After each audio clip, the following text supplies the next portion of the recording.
Ok, bah bonjour à tous et bienvenue dans ce premier épisode de la web émission Le chien du 21e siècle. Donc pour ce premier épisode, on va parler chiot. Donc au programme, on va voir à quel âge débuter l'éducation d'un chiot, à partir de quel âge on peut commencer à éduquer son chiot, de quoi on a besoin pour commencer à éduquer un chien. Voilà, donc on se retrouve tout de suite pour commencer.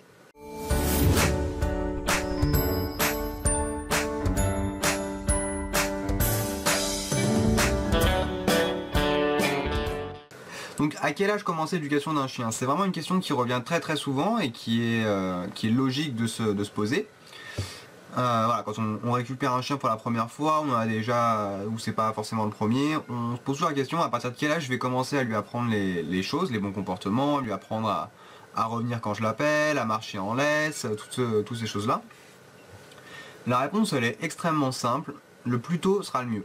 Donc en fait, vous récupérez un chiot qui a 2 mois par exemple, commencez l'éducation à 2 mois. Vous récupérez votre chiot, il a 4 mois, commencez l'éducation à 4 mois. Plus vous allez débuter tôt, plus le chien prendra vite les bonnes habitudes en fait, et il n'aura pas le temps de prendre les mauvaises. Voilà. 2 mois, 3 mois, c'est pas trop jeune pour un chien. Il faut savoir qu'un chien de toute façon, depuis qu'il a ouvert les yeux, depuis qu'il a commencé à marcher, il a commencé déjà à apprendre des choses tout seul, ou avec ses frères et sœurs, avec sa mère quand il a été avec la portée. Donc à partir de 2 mois, quand il arrive à la maison, on va déjà commencer par exemple à lui apprendre son nom, à lui apprendre qu'il faut faire ses besoins dehors et pas dedans, à dormir à tel endroit, à pas aller dans telle pièce. Voilà, en fait on commence déjà l'éducation, donc pourquoi s'arrêter juste à ça et laisser des mauvaises habitudes s'installer à l'extérieur sur des comportements qu'on n'aurait pas forcément l'idée de travailler tout de suite. Donc à 2 mois, c'est un très bon âge pour apprendre par exemple à revenir quand on l'appelle, donc travailler le rappel. Quand on est en laisse, par exemple, à marcher à côté de nous, ou à nous suivre quand on est en balade en liberté. C'est le très bon âge aussi pour apprendre tout ce qui va être solitude, apprendre à rester tout seul, pouvoir gérer le fait d'être laisser plusieurs heures tout seul, sans humain, sans personne pour jouer avec lui. Tous ces apprentissages-là, on va pouvoir les faire dès le début, dès les 2 mois, dès l'arrivée du chiot en fait dans le foyer.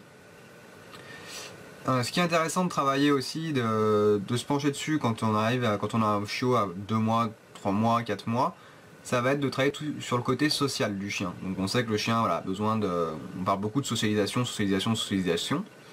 mais au final, énormément de personnes passent un peu à côté et se retrouvent par la suite avec des soucis. Donc voilà, entre 2 et 5 mois, pour tabler un peu large, ça va être la période de socialisation du chien, donc la période où il va falloir qu'il voie beaucoup de chiens, où c'est là il fera toutes ses expériences pour la suite de sa vie. Si dans cette période là, voilà, on sort tout le temps, on lui montre plein de gens, plein de chiens, plein de choses, le chien il identifiera ça, c'est des bonnes expériences, des bonnes rencontres, il se dira bon bah ok, ça c'est cool, il n'y aura pas de peur particulière derrière. Maintenant, si on fait une mauvaise socialisation, donc par exemple si on lui montre que des mauvaises choses, que c'est des mauvaises rencontres pour le chien, qu'il le vit très mal, il risque vraiment de développer des peurs, et par la suite d'avoir vraiment peur, et les peurs peuvent se déclencher, peuvent évoluer en agressivité, en choses comme ça. Peuvent se manifester en tout cas sous forme d'agressivité, d'aboiement intempestif, de choses désagréables dans ce genre-là. C'est le même cas si on ne sort pas son chien quand il est jeune, qu'on lui montre rien du tout. Donc le fait de faire des mauvaises expériences et pas d'expérience du tout, c'est la même chose. Quand on parle de socialisation, si on ne lui montre rien du tout, le chien ne connaîtra pas, et quand il rencontrera ça pour la première fois, il y a énormément de chances qu'il en ait peur. Voilà. Donc pour conclure ce premier point, dès que le chiot arrive à la maison, dès que vous accueillez un nouveau chien chez vous, commencez directement l'éducation, c'est le meilleur moment pour commencer.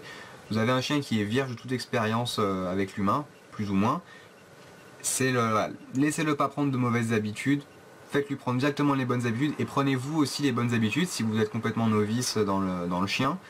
Faites-vous aider par un professionnel, mais commencez directement. Donc ça m'amène au deuxième point qui va être de quoi on a besoin pour commencer l'éducation d'un chien. De quoi on a besoin pour commencer l'éducation d'un chien? C'est très simple, on n'a pas besoin d'énormément de matos, c'est pas besoin d'acheter des trucs qui coûtent la peau des fesses.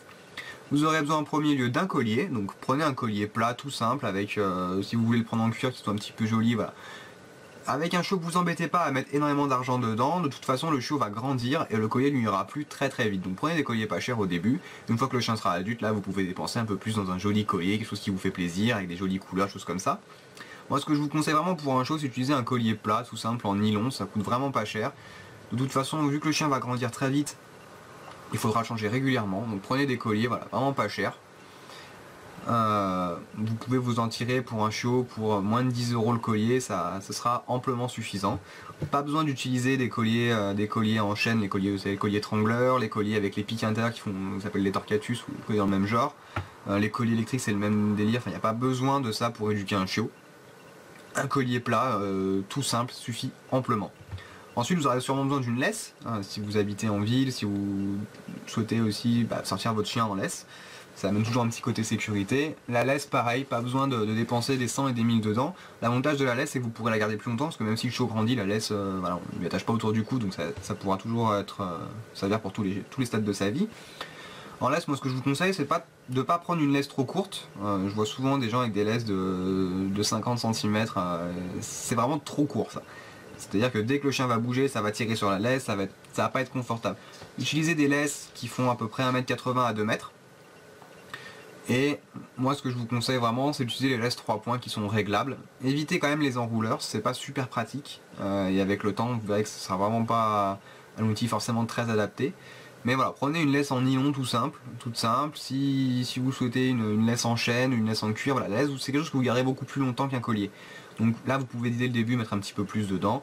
Je ferai de toute façon un épisode où je vous présenterai mon matériel que j'utilise. Je devrais bientôt d'ailleurs en recevoir, donc ça permettra de faire également le test du nouveau matériel. Et je vous en dirai un petit peu plus à ce moment là. Mais voilà. La laisse, vous embêtez pas, prenez une laisse qui fait 1,50 m à 2 m, c'est largement suffisant. En dessous ça fait vraiment court, au-dessus ça va être plus du côté des longes. Et donc voilà, du coup une longe, ça sert toujours, donc la longe vous vous en servirez pour apprendre le rappel, vous en servirez par exemple si vous êtes dans des endroits où vous avez beaucoup de dégagement, par exemple au milieu des champs, dans la forêt.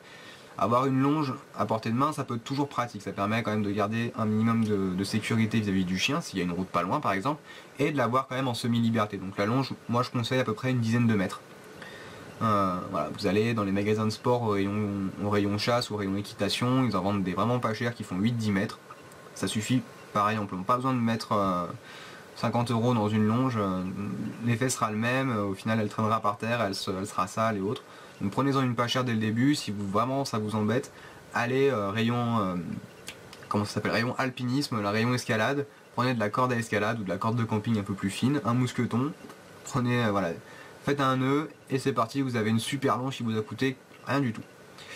Et le dernier truc que vous avez besoin pour éduquer un chien correctement, c'est des récompenses. Donc les récompenses, pareil, les marques se chargeront de faire leur pub à ma place. Ce qu'il faut savoir, globalement, c'est que la marque, la couleur, le pot, le truc comme ça, c'est beaucoup pour le maître. Et au final, les chiens, si c'est bon, ils vont en manger, si ça leur plaît pas, ils en mangeront pas. Essayez quand même de favoriser sur les chiots des récompenses peu grasses, de façon de pouvoir en donner plus sans que le chien prenne de poids. Sachant que voilà, pour éduquer un chien, c'est quelque chose que je répéterai jamais assez, mais si vous voulez vraiment que l'éducation se fasse vite et de façon efficace, il va falloir quand même récompenser un petit peu, enfin même beaucoup. Voilà, plus on récompensera, plus le chien apprendra vite. Donc voilà, pour le matériel, c'est à peu près tout ce que vous aurez besoin vraiment. S'il y a voilà, un collier plat tout simple qui coûte vraiment pas cher, évitez les colliers étrangleurs et tous les autres trucs comme ça. De toute façon vous aurez à changer tout le temps, donc prenez des colliers vraiment tout balourd, les moins chers possibles, ça suffira amplement. Une laisse, prenez-en une peut-être un peu, là vous pouvez mettre un peu plus de sous dedans, prenez-en une qui fasse à peu près 2 mètres, voilà. Ça permettra vous pourrez la garder beaucoup plus longtemps et faire beaucoup plus de choses avec que si vous avez un tout petit bout de laisse. Et voilà, pareil pour la longe, la longe et la laisse ça rentre dans le même panier. Et au niveau des récompenses, voilà, testez un petit peu ce qui se passe, regardez un petit peu ce qu'il y a autour. Vous pouvez très bien utiliser les croquettes de la ration. Si votre chien adore ces croquettes de tous les jours, utilisez ça. Prenez la ration du chien et vous récompensez. Ça permettra que le chien, il n'y a pas de changement, il risque pas d'être malade parce qu'il a mangé autre chose qui lui convenait pas. Et en plus, vous prenez sur sa ration journalière, donc à la fin de la journée, il aura mangé autant que s'il avait fait tous ses repas. Sauf que là, il aura pris un petit peu dans chaque repas pour travailler à côté. Voilà. Il n'y aura pas eu de surpoids, il n'y aura pas de sensation de manque puisque le chien aura mangé autant dans la journée. Et tout le monde va s'y retrouver. Voilà. Et bah écoutez, c'est la fin de ce premier épisode, donc je sais pas exactement combien de temps la vidéo a duré, elle doit à peu près peut-être une dizaine de minutes, peut-être un petit peu plus. Donc si vous avez des questions par rapport à la vidéo, posez-les moi en dessous dans la description ou en commentaire. Si vous avez des questions que vous souhaiteriez me voir aborder dans des prochains épisodes, bah posez-les aussi dans les commentaires. Donc dans la description je vous mettrai le lien du site. Si vous avez aimé la vidéo, n'hésitez pas à mettre un petit j'aime et à la partager. Si vous n'avez pas aimé la vidéo, bah, mettez un j'aime pas, mais dites-moi dans les commentaires pourquoi vous mettez j'aime pas, ça m'intéresse de savoir. Et voilà, c'est à peu près tout. Donc bah écoutez, on se retrouve lundi prochain pour, j'espère, un test de matériel et d'autres questions sur l'éducation. Donc bah, sur ce, je vous souhaite une très bonne semaine et à lundi prochain. Au revoir.